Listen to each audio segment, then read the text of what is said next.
Okay, I really enjoy this story, the Kate Chopin story of an hour, because in the fourth paragraph it mentions how the notes of a distant song, which some were singing sure faintly, and countless sparrows were twittering in the eaves.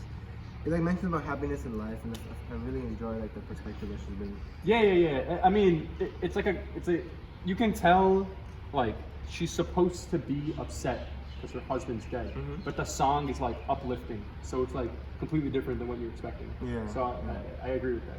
I think the author even takes it a lot further because but even before that sentence and after, like it's talking about the delicious breath of rain. There was Yeah. And like the delicious breath of rain is like rain is supposed to be like very gloomy, but it's like a delicious breath. Like she's like it's like giving it. She's like giving it new purpose because she feels this freedom, other than what it's supposed to be.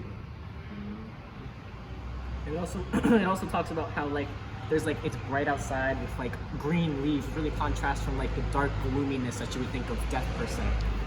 And I think that's what like the story is really about, because you have Miss Mallard and she's recently married, and at that time, the time this was written in the around the 1800s, late 1800s, like women only were able to get social status and power via marriage.